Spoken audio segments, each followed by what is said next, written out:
Tehreek E Taliban ഇന്നും പാകിസ്ഥാന്റെ ഉറക്കം കെടുത്തുകയാണ്. വർഷങ്ങൾ കുറച്ചായി പാകിസ്ഥാനും അഫ്ഗാനിസ്ഥാനും തമ്മിൽ കടുത്ത ശത്രുത ഉടലെടുത്തിട്ട്. അഫ്ഗാനിസ്ഥാനുമായും താലിബാൻ ഭരണകൂടവുമായും ഇന്നൊരു യുദ്ധത്തിന്റെ വക്കിലാണ് പാകിസ്ഥാൻ. തങ്ങൾ പരിപോഷിപ്പിച്ചെടുത്ത താലിബാനെതിരെ പാകിസ്ഥാൻ തിരിഞ്ഞതിന് കാരണമെന്ത്? എന്താണ് ശരിക്കും പാകിസ്ഥാന് സംഭവിച്ചത്? പാകിസ്ഥാനും അഫ്ഗാനിസ്ഥാനിലെ താലിബാനും തമ്മിലുള്ള പ്രശ്നങ്ങൾക്ക് പ്രധാന കാരണം പാകിസ്ഥാൻ താലിബാൻ എന്നറിയപ്പെടുന്ന തെഹ്രീക്ക് ഇ താലിബാൻ പാകിസ്ഥാൻ എന്ന സംഘടനയാണ്. 2007 ബൈത്തുള്ള മഹ്സൂദ് രൂപീകരിച്ച ഈ സംഘടന അഫ്ഗാൻ പാകിസ്ഥാൻ അതിർത്തിയിൽ പ്രവർത്തിക്കുന്ന സായുധ തീവ്രവാദ ഗ്രൂപ്പുകളുടെ ഒരു കൂട്ടമാണ്. 2014 പെഷവാർ സ്കൂൾ കൂട്ടക്കൊല, മലാല യൂസഫ്സായിക്കെതിരായ ആക്രമണം, 2016 ലാഹോർ ചാവേർ ബോംബാക്രമണം, ലാഹോർ പള്ളി ബോംബാക്രമണം എന്നിങ്ങനെ പാകിസ്ഥാനിൽ ഉണ്ടായ നിരവധി ഭീകരാക്രമണങ്ങൾക്ക് തെഹ്രീക്ക് ഇ താലിബാൻ ആയിരുന്നു നടത്തിയത്. പാകിസ്ഥാൻ സൈന്യത്തിനും സർക്കാരിനും എതിരെ പ്രചാരണം നടത്തി പാകിസ്ഥാൻ സർക്കാരിനെ അട്ടിമറിക്കുക എന്നതാണ് DDPയുടെ ആത്യന്തിക ലക്ഷ്യം. കഴിഞ്ഞ ഏതാനും വർഷങ്ങൾ കൊണ്ട് 500-ലധികം പാകിസ്ഥാൻ സൈനികരെയാണ് തെഹ്രീക്ക് ഇ താലിബാൻ കൊന്നുകളഞ്ഞത്.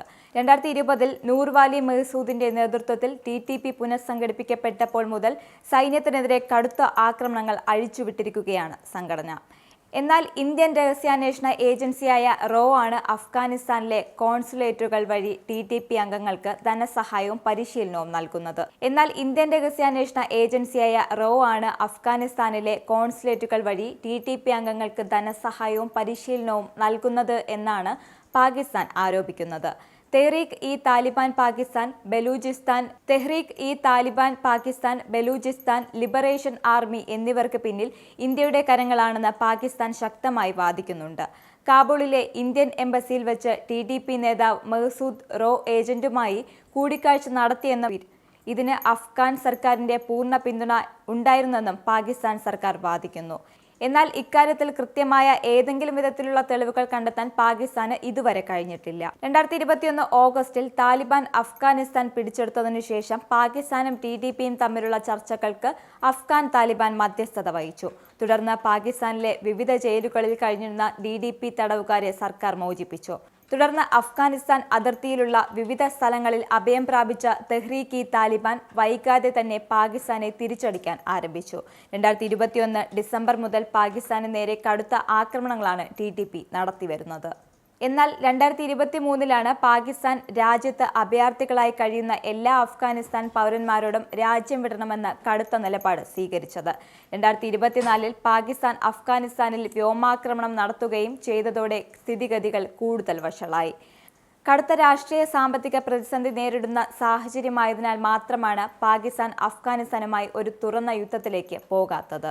അഫ്ഗാനിസ്ഥാനിൽ താലിബാൻ അധികാരം നേടുന്നതിന് മുൻപുള്ള 20 വർഷത്തോളം കാലം പാകിസ്ഥാനും അഫ്ഗാൻ താലിബാനും ഏറ്റവും അടുത്ത സുഹൃത്തുക്കളായിരുന്നു.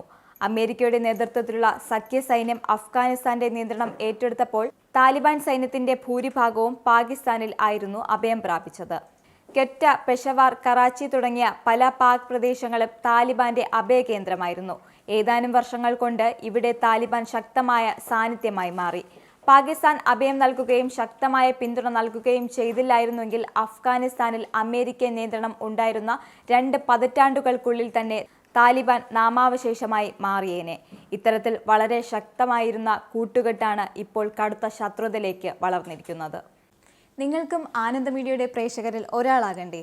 യൂറോപ്പിലും US-ലും ആഫ്രിക്കയിലും അടക്കം പ്രവാസികൾ ഉള്ളയിടങ്ങളിലൊക്കെ ജനപ്രിയ ചാനലുമായി ആനന്ദ് മീഡിയ ഒപ്പമുണ്ട്. ഏഷ്യാനെറ്റ് ഫ്ലവേഴ്സ് അടക്കം നിങ്ങളുടെ വിരൽത്തുമ്പിലെത്തും. ആദ്യം റോക്കു ബോക്സ് സ്വന്തമാക്കുക.